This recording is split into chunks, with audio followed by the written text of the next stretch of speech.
ದ್ವಾದಶ ರಾಶಿಗಳಲ್ಲಿ 4ನೇ ರಾಶಿ ಹಾಗೆ ಚಂದ್ರನ ಆಧಿಪತ್ಯ ಹೊಂದಿರುವಂತಹ ರಾಶಿ ಅಂದರೆ ಅದು ಕರ್ಕಾಟಕ ರಾಶಿ. ಗುರುವಿನ ಸ್ಥಾನ ಪಲ್ಲಟದಿಂದ ಈ ರಾಶಿಯವರ ಜೀವನದಲ್ಲಿ ಏನೇನು ವ್ಯತ್ಯಾಸಗಳು ಉಂಟಾಗಲಿವೆ ಗುರುಜಿ? ನೋಡಿ, ಕರ್ಕಾಟಕ ರಾಶಿಯವರಿಗೆ ಗುರುಬಲ ಇತ್ತು. ಯಾಕೆಂದರೆ ಏಕಾದಶ ಸ್ಥಾನ ವೃಷಭದಲ್ಲಿ ಗುರು ಇದ್ದ. ಈಗ ಗುರುಬಲ ತಪ್ಪಿದೆ. ಯಾವವನು ಈ ಜಾತಕದವರಿಗೆ, ಈ ಕರ್ಕಾಟಕ ರಾಶಿಯವರಿಗೆ ಅತ್ಯುತ್ತಮವಾದಂಥ ಫಲಗಳನ್ನು ಕೊಡಬಹುದಾದಂಥವನು, ಅಂತಹ ಗುರು ಈಗ ನಷ್ಟಕ್ಕೆ ಬಂದುಬಿಟ್ಟಿದ್ದಾನೆ. ಈಗ ನನಗೆ ಸಹಾಯವನ್ನು ಮಾಡಬಹುದಾದಂಥವರು ಯಾವ ಸ್ಥಳದಲ್ಲಿ ಅವರು ಅದ್ಭುತವಾದಂತಹ ಒಂದು ಮಹತ್ವದ ಒಂದು ಅಧಿಕಾರದಲ್ಲಿದ್ದರೋ ಅವರೇ ಈಗ ಇಲ್ಲ ಅಂತಂದರೆ, ಈಗ ಹೊಸದಾಗಿ ಬಂದಂಥವರು ಅಷ್ಟೇ ರೀತಿಯ ಒಂದು ಸಹಕಾರವನ್ನು ಕೊಡ್ತಾರೆ ಅನ್ನುವಂಥದ್ದು ನಿರ್ದಿಷ್ಟವಲ್ಲ. ಆ ರೀತಿಯ ತೊಂದರೆಗಳು ಎದುರಾಗುತ್ತೆ. ಯಾಕೆಂದರೆ ನಷ್ಟಕ್ಕೆ ಬಂದಂಥ ಗುರು ನಾರ್ಮಲಿ ಏನು ಅಂತಂದರೆ ಅನೇಕ ರೀತಿಯ ಭಾಗ್ಯಕ್ಕೆ ಕಾರಣನಾಗುವಂಥವನು ಗುರು. ಹಾಗೆ ಈ ರಾಶಿಯವರಿಗೆ ವಿವಿಧ ರೀತಿಯಲ್ಲಿ ಏನಾದರೂ ದೇಹದ ಸೌಖ್ಯದ ಏರುಪೇರುಗಳು ಅಥವಾ ರೋಗ ರುಜಿನಗಳು ಆಗಬಹುದಾದಂಥದ್ದು ಕೂಡ ಈ ಒಂದು ಗುರುವಿನ ಕಾರಣಕ್ಕಾಗಿ ಇರುತ್ತೆ. ಅದು ಗುರು ಅವನ ನಾಣ್ಯದ ಎರಡು ಮುಖ ಇದ್ದ ಹಾಗೆ ಗುರುವಿಗೆ ಎರಡು ಮುಖಗಳು. ಒಂದು ಭಾಗ್ಯವನ್ನು ಸಮರ್ಥಿಸಬೇಕಾದಂಥದ್ದು, ಇನ್ನೊಂದು ಆ ರೋಗ ರುಜಿನಗಳ ಮನೆಯಲ್ಲಿ ಸ್ವಲ್ಪ ಕ್ಲೈಬ್ಯವನ್ನು ತರಬಹುದಾದಂತಹ ಒಂದು ವಿಚಿತ್ರವನ್ನು ತೋರಿಸ್ಬಿಡುವಂತೆ. ಅಂಥವನು ನಷ್ಟಕ್ಕೆ ಬಂದಾಗ ಕ್ಲೈಬ್ಯ ಕಡಿಮೆ ಆಗಲ್ಲ, ರೋಗ ರುಜಿನಗಳು ಕಡಿಮೆ ಆಗಲ್ಲ, ಆದರೆ ಭಾಗ್ಯಕ್ಕೆ ಸಂಬಂಧಿಸಿದಂಥ ವಿಚಾರಗಳು ಸವಿತಾ ಹೋಗುತ್ತೆ. ಯಾವಾಗಲೂ ಗ್ರಹಗಳು ಏನು ಅಂದರೆ, ನಮಗೆ ಅನುಕೂಲವನ್ನು ಮಾಡಿಕೊಡುವಂತಹ ಗ್ರಹಗಳು ತೊಂದರೆಗೆ ಒಳಗಾಗದವು ಅಂತಂದರೆ ಅವುಗಳು ಕೊಡುವಂತಹ ಅನುಕೂಲ ತಪ್ಪತ್ತೆ ಅಂತ ಅರ್ಥ. ಅಕಸ್ಮಾತ್ ಆ ಗ್ರಹಗಳು ಯಾವಾಗಲೂ ಕೆಡಕನ್ನೇ ಮಾಡುವಂಥವು, ಅವು ಸರಿಯಾದ ಜಾಗದಲ್ಲಿ ಇಲ್ಲ ಈಗ ಅಂದರೆ ಇನ್ನಿಷ್ಟು ರೀತಿಯಲ್ಲಿ ಅವರು ವಾಯ್ಡೆಡ್ ಆಗಿಬಿಡ್ತಾರೆ. ಈಗ ನಾವು ಮನುಷ್ಯರು ಹೇಗೆ, ನಾನೀಗ ಒಬ್ಬನಿಗೆ ಪರಪೀಡಕ ಅಂತಾದರೆ ನನಗೆ ಯಾರೋ ಒಂದು ಜೋರಾಗಿ ಒಂದು ಬಡಿಗೆಯಲ್ಲಿ ಬಡ್ದಿದ್ದಾರೆ ನನ್ನ ಕಾಲು ಅಂದರೆ ನಾನು 4 ದಿನ ಏನಾಗಿರ್ತೇನೆ, ಹಾಸಿಗೆಯಲ್ಲಿ ಮಲಗಿರ್ತೇನೆ. ಗ್ರಹಗಳು ಹಾಗಲ್ಲ. ಯಾವುದಾದ್ರೂ ಏಟು ಬಿತ್ತು ಅಂತಾದರೆ ಅವರು ಇನ್ನಿಷ್ಟು ತೀವ್ರವಾಗಿ ಕೆರಳಿಬಿಡ್ತಾರೆ. ಈಗ ಇಲ್ಲಿ ಗುರು ಕೆರಳೋದಿಲ್ಲ, ಆದರೆ ಗುರುವಿನಿಂದ ಸಿಗಬಹುದಾದಂತಹ ಏನು ಅನುಕೂಲಗಳು, ಸಹಾಯಗಳು ಏನಿತ್ತು ಅದು ಸಿಗದೆ ಹೋದಾಗ ಯಾವುದು ಅನುಕೂಲಕರವಲ್ಲವೋ ಆ ಗ್ರಹಗಳು ಏನಾಗ್ಬಿಡ್ತವೆ, ಅವುಗಳ ಮೂಲಕವಾದಂತಹ ತೊಂದರೆಗಳನ್ನು ಕೊಡೋದಕ್ಕೆ ಇನ್ನಿಷ್ಟು ರೀತಿಯಲ್ಲಿ ಸಮೃದ್ಧಿಯನ್ನು ಪಡ್ಕೊಳ್ತಾರೆ. ಹಾಗಾಗಿ ಶನೈಶ್ಚರ ಇವರ ಪಾಲಿಗೆ ಸ್ವಲ್ಪ ಮಟ್ಟಿಗೆ ತೊಂದರೆಯನ್ನು ಕೊಡ್ತಾನೆ. ಶನಿ ಕಾಟ ಇಲ್ಲ. ಈಗ ಮೊನ್ನೆ ಮಾರ್ಚ್ 29ರಿಂದ ಶನಿ ಕಾಟ ತಪ್ಪಿದೆ. ಆದರೆ ಶನಿ ಕಾಟ ತಪ್ಪಿದೆ ಅನ್ನೋ ಒಂದೇ ಕಾರಣಕ್ಕಾಗಿ ಶನೈಶ್ಚರ ಒಳ್ಳೆಯವನಾಗಿಲ್ಲ. ಅವನು ಭಾಗ್ಯದಲ್ಲಿ ಕೂತಿದ್ದಾನೆ, ಅಂದರೆ ಮೀನರಾಶಿಯಲ್ಲಿ ಕೂತಿದ್ದಾನೆ. ಹಾಗೆಯೇ ಭಾಗ್ಯವನ್ನು ಕೊಡಬೇಕಾದಂತಹ ಗುರು ಈಗ ಏನಾಗಿದ್ದಾನೆ, ನಷ್ಟದಲ್ಲಿ ಕೂತಿದ್ದಾನೆ. ಹಾಗಾದರೆ ಇವರಿಗೆ ಯಾರ ಮೂಲಕವಾದಂತಹ ಸಮೃದ್ಧಿ ಹೇಗೆ ಸಿಗಬೇಕು? ರಾಹುವಿನ ಮೂಲಕವಾಗಿ ಸಿಗ್ತದೋ ಅಂತ ಕೇಳಿದರೆ, ರಾಹು ಅತ್ಯಂತ ಕೆಟ್ಟದ್ದಾದಂತಹ ಮರಣದ ಮನೆಯಲ್ಲಿ ಕೂತಿರ್ತಾನೆ. ಕೇತುವಿನಿಂದ ಏನಾದರೂ ಒಳಿತು ಬರುತ್ತೋ ಅಂತಂದರೆ ಕೇತು ಆರ್ಥಿಕ ಸ್ಥಾನದಲ್ಲಿ ಕೊಡ್ತಿದ್ದಾನೆ. ಅಂದರೆ ಇವರೆಲ್ಲ ಕೆಟ್ಟದ್ದನ್ನೇ ಮಾಡುವವರು. ಆರ್ಥಿಕ ಸ್ಥಾನದಲ್ಲಿ ಕೊಡ್ತಂಥ ಕೇತು ಒಳ್ಳೆಯದನ್ನು ಮಾಡುವವನಲ್ಲ, ಮರಣದ ಸ್ಥಾನದಲ್ಲಿ ಕೊಡ್ತಂಥ ರಾಹು ಒಳ್ಳೆಯದನ್ನು ಮಾಡುವಂಥವನಲ್ಲ, ಭಾಗ್ಯದಲ್ಲಿ ಕೂತಂಥ ಶನೈಶ್ಚರ ಒಳ್ಳೆಯದನ್ನು ಮಾಡುವವನಲ್ಲ. ಹಾಗಾದರೆ ಒಳ್ಳೆಯದನ್ನು ಯಾರು ಮಾಡಬೇಕು? ಚಂದ್ರನೇ ಮಾಡಬೇಕು. ಯಾಕೆಂದರೆ ಈ ಮನೆಯ ಯಜಮಾನ ಅವನು. ಹಾಗಾದರೆ ಚಂದ್ರನಿಂದ ಬಹಳ ಒಳಿತನ್ನು ನಿರೀಕ್ಷೆ ಮಾಡಬಹುದಾ? ಖಂಡಿತವಾಗಿ ನಿರೀಕ್ಷೆ ಮಾಡಬಹುದು.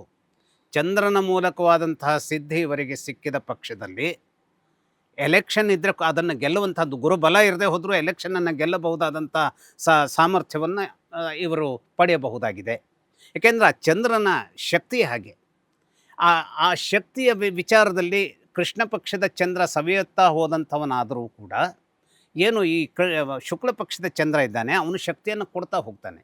ಆದರೆ ಒಂದು ವಿಚಾರ ಏನು ಅಂತಂದರೆ, ಆರೋಗ್ಯದ ವಿಚಾರದಲ್ಲಿ ಡಿರೈಲ್ಮೆಂಟ್ ಮಾತ್ರ ಆಗಬಾರ್ದು. ಡಿರೈಲ್ಮೆಂಟ್ ಎಲ್ಲಾಗಿರುತ್ತೆ? ಈಗ ನೋಡಿ, ಅವರು ಕಳೆದ ಮಾರ್ಚ್ 29ಕ್ಕೆ ಶನಿಕಾಟ, ಅಷ್ಟಮ ಶನಿಕಾಟ ಮುಗಿದು ಅವರು ಅಷ್ಟಮ ಶನಿಕಾಟದಿಂದ ಹೊರಗೆ ಬಂದಿದ್ದರೂ ಕೂಡ ಮಳೆ ನಿಂತ ಮೇಲೂ ಕೆಲವು ಹನಿಗಳು ಏನು ಹನಿಸ್ತಾ ಇರ್ತವೆ. ಹಾಗೆ ಆ ಶನಿಕಾಟದಲ್ಲಿ ಇರಬಹುದಾದಂತಹ ಕೆಲವು ರೋಗದ ಸಂದರ್ಭದ ಕೆಲವು ಆ ಮೂಲ ಬೀಜಗಳು ಈ ಸಂದರ್ಭದಲ್ಲಿ ಸ್ವಲ್ಪ ಗುರುಬಲ ಇರದೆ ಹೋಗಿದ್ದರಿಂದ ಅರಳು ಕೊಡೋದಕ್ಕೆ ಸಾಧ್ಯತೆ ಇರುತ್ತೆ. ಹಾಗಾಗಿ ಈ ವಿಚಾರದಲ್ಲಿ ಸ್ವಲ್ಪ ಎಚ್ಚರದಲ್ಲಿರಬೇಕು. ಹಾಗಾದರೆ ಈ ವಿಚಾರ ಎಲ್ಲೆಲ್ಲಿ ಎಚ್ಚರದಲ್ಲಿರಬೇಕಾದದ್ದು? ಈಗ ಕಣ್ಣಿನ ವಿಚಾರದಲ್ಲಿ ಕ್ಯಾಟ್ರಾಕ್ಟಿನ ಸಂದರ್ಭ ತೊಂದರೆಗೆ ಒಳಗಾಗಬಹುದಾದಂಥ ಸ್ಥಿತಿಗತಿಗಳು ಇವ್ರಿಗೆ ಬರಬಹುದು. ಅಥವಾ ಎಲ್ಲೋ ಒಂದು ಕಾರಣದಲ್ಲಿ ಇದನ್ನು ನಾನೀಗ ಹೇಳ್ತಾ ಇದ್ದೀನಿ, ಹೇಳಿದ ತಕ್ಷಣ ಕರ್ಕಾಟಕ ರಾಶಿಯವರು ಕಣ್ಣಿನ ಪೊರೆ ಬರುತ್ತೆ ಅನ್ನುವಂಥದ್ದನ್ನೇ ತಮ್ಮ ಮನಸ್ಸಿನಲ್ಲಿ ಇಟ್ಕೊಂಡು ಬಿಡಬಾರ್ದು, ಬರಬಹುದು ಅನ್ನುವಂಥದ್ದು. ಹಾಗೆ ಕ್ಯಾನ್ಸರಿಗೆ ಕಾರಣವಾದಂಥ ಒಂದು ಯಾವುದೋ ಒಂದು ಸಣ್ಣ ಸಂಗತಿ ಅಲ್ಲಿ ಇದ್ದಿದ್ದಿದ್ರೆ, ಒಂದು ಡಾರ್ಕ್ ಪಾರ್ಟಿಕಲಲ್ಲಿ ಇದ್ದಿದ್ದಿದ್ರೆ ಅದು ವಿಸ್ತರಿಸ್ಕೊಡ್ಬಹುದಾದಂಥದ್ದಕ್ಕೆ ಸಾಧ್ಯತೆ ಇರುತ್ತೆ. ಅಥವಾ ಇನ್ಯಾವುದೋ ಒಂದು ರೀತಿಯಲ್ಲಿ ಶನೈಶ್ಚರನ ಕಾಟದ ಸಂದರ್ಭದಲ್ಲಿ ಬಿದ್ದ ಎಲುವು ಮುರಿತವೋ ಅಥವಾ ಇನ್ನೇನೋ ಯಾವುದೋ ಒಂದು ನಾವು ಅಲಕ್ಷಿಸಿದ್ದಿದ್ದರೆ ಈಗ ಅದು ಉಲ್ಬಣಗೊಳ್ಳುವಂತಹ ಸ್ಥಿತಿಗತಿಗಳು ಎದುರಾಗಬಹುದು. ಹಾಗಾಗಿ ಕರ್ಕಾಟಕ ರಾಶಿಯವರು ಹೆಚ್ಚಿನ ಮಟ್ಟಿಗೆ ಆರೋಗ್ಯದ ಬಗೆಗೆ ಸ್ವಲ್ಪ ತಮ್ಮ ಗಮನವನ್ನು ಇಟ್ಕೊಳ್ಬೇಕು.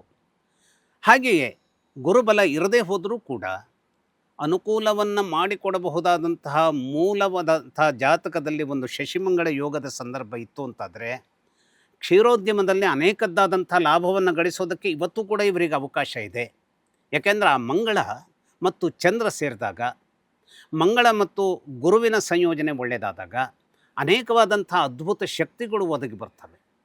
ಹಾಗೆಯೇ ಬುಧನ ಜೊತೆಗಿನ ಧರ್ಮಕರ್ಮಾಧಿಪ ಯೋಗ ಏನಾದರೂ ಮೂಲ ಜಾತಕದಲ್ಲಿ ಇದೆ ಅಂತಾದರೆ ಅಲ್ಲೂ ಕೂಡ ಅಸಾಧ್ಯವಾದಂಥ ಶಕ್ತಿಯನ್ನು ಕರ್ಕಾಟಕ ರಾಶಿಯವರು ಪಡಿತಾರೆ. ಸೊ ಗುರುಬಲ ಹೋಗ್ಬಿಡ್ತು ಅನ್ನೋದರ ಬಗ್ಗೆ ಯಾವುದೇ ರೀತಿಯ ದಿವ್ಯವಾದಂತಹ ಒಂದು ಸಂಕಟವನ್ನು ಮಾಡಿಕೊಳ್ಳಬೇಕಾದಂತಹ ಸಂದರ್ಭ ಇರದೇ ಹೋದರೂ ಕೂಡ ಅನೇಕದ್ದಾದಂತಹ ವಿಚಾರದಲ್ಲಿ ಸಕ್ಸಸ್ಸನ್ನು ಹೊಂದಬಹುದಾದಂಥದ್ದಕ್ಕೆ ಕಾಲ ಈಗಲೂ ಕೂಡ ಪರಿಪಕ್ವವಾಗಿದೆ. ಆ ಪರಿಪಕ್ವತೆಯ ಮೂಲ ಎಲ್ಲಿಂದ ಸಿಗಬೇಕು ಅಂದರೆ ಆ ಮೂಲ ಜಾತಕದಲ್ಲಿನ ಬುಧ ಚೆನ್ನಾಗಿದ್ದಿದ್ದರೆ, ಮಂಗಳ ಚೆನ್ನಾಗಿದ್ದಿದ್ದರೆ, ಅಥವಾ ಈ ಜಾತಕದಲ್ಲಿ ಚಂದ್ರನೇ ಅದ್ಭುತವಾಗಿ ಮೂಲ ಜಾತಕದಲ್ಲಿ ಇದ್ದಿದ್ದರೆ ಅದ್ಭುತವಾದಂತಹ ವಿಚಾರಗಳನ್ನು ಈಗಲೂ ಕೂಡ ಹೊಂದಲು, ಗುರುಬಲ ಇಲ್ಲದೆ ಹೋದಾಗಲೂ ಶನೈಶ್ಚರನ ಅಂತಹ ಒಂದು ದಿವ್ಯವಾದಂತಹ ಶಕ್ತಿ ಇಲ್ಲದೆ ಹೋದರೂ ತೊಂದರೆಯನ್ನೇ ಕೊಡಬೇಕಾದಂತಹ, ರೋಗ ರುಜಿನಗಳನ್ನೇ ಕೊಡಬೇಕಾದಂತಹ ರಾಹು ಇದ್ದಿದ್ದರು ಮರಣದ ಮನೆಯಲ್ಲಿ, ಆರ್ಥಿಕವಾದಂತಹ ಕ್ಷೇತ್ರದಲ್ಲಿ ನಷ್ಟವನ್ನೇ ತರಬಹುದಾದಂತಹ ಕೇತು ಇದ್ದಿದ್ದರೂ ಕೂಡ ಮಂಗಳನ ಮೂಲಕವಾಗಿ, ಬುಧನ ಮೂಲಕವಾಗಿ ಅನೇಕ ರೀತಿಯ ಬಲವನ್ನು ಕಾರ್ಯಕ್ಷೇತ್ರದಲ್ಲಿ, ಕೆಲಸದ ಸ್ಥಳದಲ್ಲಿ ಅಥವಾ ಆರ್ಥಿಕವಾಗಿ ಅಥವಾ ತಮ್ಮ ಆ ಒಂದು ಅಧಿಕಾರದ ನೆಲೆಯಲ್ಲಿ ಮೇಲೇರಿ ಹೋಗುವಂಥದ್ದು. ಈಗ ಯಾವುದೋ ಒಂದು ಎಲೆಕ್ಷನ್ ಇದೆ ರಾಜಕಾರಣಿಗಳಿಗೆ, ಅಥವಾ ಯಾವುದೋ ಒಂದು ಸಿನಿಮಾ ನಟರಿಗೆ ಒಂದು ಅದ್ಭುತವಾದಂತಹ ಒಂದು ಸಿನಿಮಾ ಬಿಡುಗಡೆ ಆಗೋದಿದೆ. ಈ ಸಂದರ್ಭದಲ್ಲೂ ಅದು ಅನಿರೀಕ್ಷಿತವಾದಂತಹ ಸೋಲನ್ನು ಅನುಭವಿಸುತ್ತೆ ಅನ್ನುವಂಥದ್ದು ಗುರುಬಲ ಇಲ್ಲ ಅನ್ನುವಂಥ ಕಾರಣಕ್ಕೆ ಅದು ಶತಸಿದ್ಧ ಅಲ್ಲ. ಮಿಕ್ಕ ಕಾರಣಗಳಿಗಾಗಿ ಒಳ್ಳೆಯದಾದಂಥ ಯಶಸ್ವಿ ಸಿಗೋದಕ್ಕೆ ಕಾರಣ ಇದೆ. ಆದರೂ ಕೂಡ ಗುರುಬಲ ಇರದೇ ಹೋಗಿದ್ದರಿಂದಾಗಿ ಸ್ವಲ್ಪ ಮಟ್ಟಿಗಿನ ಎಚ್ಚರವನ್ನು, ಆ ಓವರ್ ಕಾನ್ಫಿಡೆನ್ಸ್ ಆಗದೆ ಹೋದಾಗೆ, ಕಾನ್ಫಿಡೆನ್ಸ್ ಬೇಕೇ ಬೇಕು. ಕಾನ್ಫಿಡೆನ್ಸ್ ಇರದೆ ನಾವು ಜೀವನವನ್ನು ಗೆಲ್ಲಕ್ಕಾಗಲ್ಲ.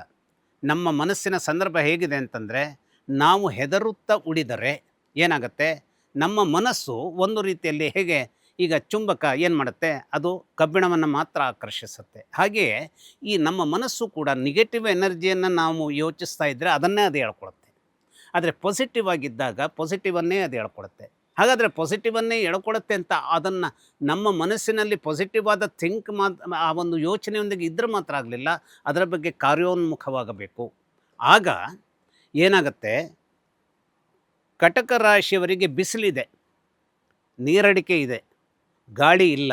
ಆದಾಗ್ಯೂ ಕೂಡ ತಾವು ತಲುಪಬೇಕಾದಂಥ ಟಾರ್ಗೆಟನ್ನು ರೀಚ್ ಆಗುವಂಥದ್ದಕ್ಕೆ ಅವರಿಗೆ ಖಂಡಿತವಾಗಿ ಅವಕಾಶ ತಪ್ಪಿ ಹೋಗುವಂಥ ಸನ್ನಿವೇಶಗಳು ಖಂಡಿತವಾಗಿ ಈಗಿಲ್ಲ.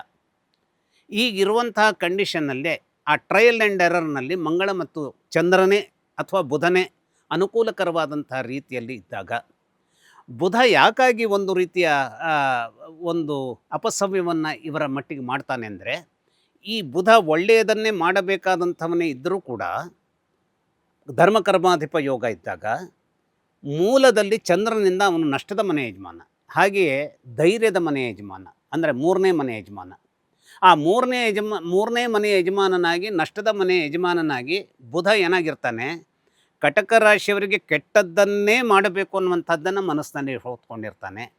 ಆದರೆ ತಮ್ಮ ಬುದ್ಧಿಶಕ್ತಿಯಿಂದ, ತಾಳ್ಮೆಯಿಂದ, ಪ್ರಜ್ಞೆಯಿಂದ ವಿವೇಕಿಗಳಾಗಿ ಈ ಒಂದು ರಾಶಿಯವರು ಮುನ್ನಡೆ ಇಡುವಂತಹದ್ದು, ಮುಂದೆ ಹೆಜ್ಜೆ ಇಡುವಂತಹದ್ದನ್ನು ಮಾಡಿದರೆ ಬುಧನೂ ಕೂಡ ಒಳಿತನ್ನು ಮಾಡುವಂಥ ಬೌದ್ಧಿಕ ಶಕ್ತಿಯನ್ನು ಇವರಿಗೆ ಕೊಡೋದಕ್ಕೆ ಸಾಧ್ಯತೆ ಇರುತ್ತೆ.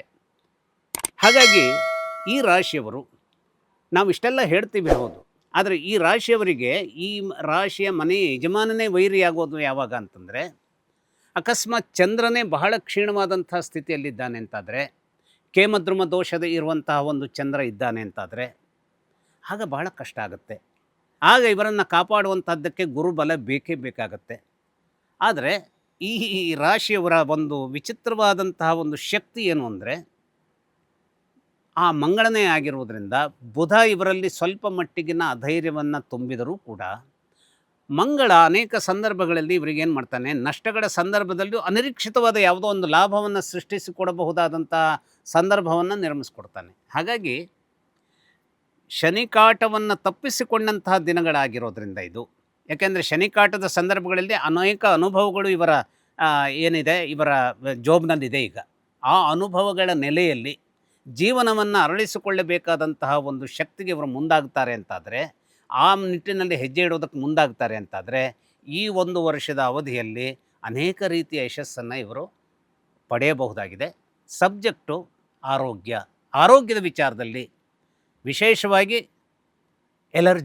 ಎಲರ್ಜಿಯ ವಿಚಾರದಲ್ಲಿ ಬಹಳಷ್ಟು ಗಮನ ಹರಿಸಬೇಕು. ಅಷ್ಟೇ ಅಲ್ಲ, ಹಳೆಯ ಗಾಯಗಳು, ಹಳೆಯ ಯಾವುದೋ ಎಲುವಿನ ಮುರಿತ ಅಥವಾ ಹಳೆಯ ಇದೇನೋ ಒಂದು ನಮಗೆ ಯಾವಾಗಲೂ ಒಂದು ಈ ಮಂಡಿ ನೋವು ಇರುತ್ತೆ, ಅದು ಹಾಗೆ ಇರುತ್ತೆ, ಹಾಗೆ ತಿಳ್ಕೊಂಡು ನಿರ್ಲಕ್ಷಿಸಬಾರ್ದು. ಆ ರೀತಿಯಲ್ಲಿ ಜಾಗೃತ ಸ್ಥಿತಿಯಲ್ಲಿ ನಾವು ಆರೋಗ್ಯದ ಬಗೆಗೆ ಒಂದು ನಮ್ಮದೇ ಆದಂಥ ಗಮನವನ್ನು ಹರಿಸಿ ಅದಕ್ಕೆ ಬೇಕಾದಂಥ ಚಿಕಿತ್ಸೆ ಪಡೆದಾಗ ಈ ಒಂದು ವರ್ಷವನ್ನು ಎದುರಿಸಬೇಕಾದಂತಹ ವಿಚಾರದಲ್ಲಿ ಖಂಡಿತವಾಗಿಯೂ ಏನು ಕರ್ಕಾಟಕ ರಾಶಿಯವರು ಹೆದರಬೇಕಾಗಿಲ್ಲ, ಧೈರ್ಯದಿಂದ ಮುನ್ನಡೆಯಿಡಬಹುದು, ಸಕ್ಸಸ್ಸನ್ನು ಕೂಡ ಪಡಿಬಹುದು. ಗುರುಜಿ, ಪರಿಹಾರ ಅಂತ ಬಂದರೆ ಯಾವ ದೇವರ ಮೊರೆ ಹೋದರೆ ಅಥವಾ ಯಾವ ಶ್ಲೋಕಗಳ ಪಠಣೆಯಿಂದ ಒಳಿತಾಗತ್ತೆ ಅಂತ? ಇದು ಶ್ಲೋಕ ಹೇಗಿದೆ ಅಂದರೆ ನೋಡಿ, ಇದೇ ಬೇರೆ ಪ್ರಪಂಚ ಇದು. ಈಗ ಶ್ಲೋಕವನ್ನು ಹೇಳಬೇಕಾದ್ರೆ ನಮಗೆ ನಮ್ಮ ಜೀವನದ ದೈನಂದಿಕ ಸ್ಥಿತಿಗತಿಗಳಲ್ಲಿ ನಮಗೊಂದು ಕಾನ್ಸಂಟ್ರೇಷನ್ ಬೇಕು. ಸುಮ್ಮನೆ ಏನೋ ಈಗ ನಾವು ಹೇಳ್ತೇವಲ್ಲ, ಹಾಸ್ಯ ಕೇಳ್ತೇವೆ, ಎತ್ತು ಮೂತ್ರ ಮಾಡ್ತಾ ಹೋದ ಹಾಗೆ ಏನೋ ಹೇಳಿಬಿಟ್ರೆ ಪ್ರಯೋಜನ ಆಗಲ್ಲ. ಆದರೆ ನೀವು ಕೇಳಿದಂಥ ಪ್ರಶ್ನೆ ಒಳ್ಳೆಯದು.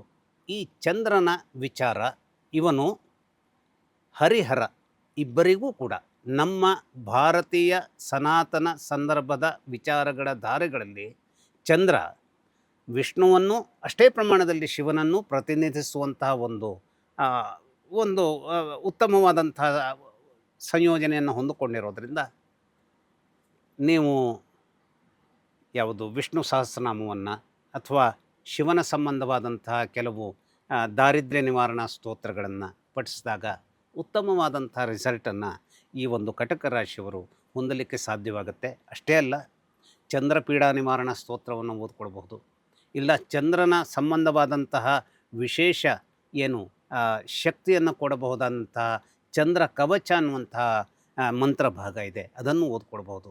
ಆದರೆ ಯಾವುದೇ ಮಂತ್ರಗಳಿರಲಿ, ಆ ಮಂತ್ರಗಳ ಶಕ್ತಿ ಏನು ಅಂದರೆ ನಾವು ಹೇಗೆ ಅದನ್ನು ಉಚ್ಚರಿಸ್ತೇವೆ. ಈಗ ಯಾವುದೋ ಒಬ್ಬರಿಗೆ ಈ ಮಂತ್ರ ಅವರ ಕೈವಶವಾಗಿದೆ ಅನ್ನುವಂಥ ಕಾರಣಕ್ಕಾಗಿ ಆ ಮಂತ್ರಗಳು ಒಂದು ಏನನ್ನ ಪರಿಹಾರವನ್ನು ಕೊಡಲ್ಲ. ಆ ಮಂತ್ರವನ್ನು ಹೇಗೆ ನಮ್ಮ ವೈಬ್ರೇಷನ್ನಲ್ಲಿ ಅದನ್ನು ಅನುಸರಿಸಿಕೊಂಡು ಹೋಗಬಲ್ಲೆವು, ಆ ಮೂಲ ಮಂತ್ರ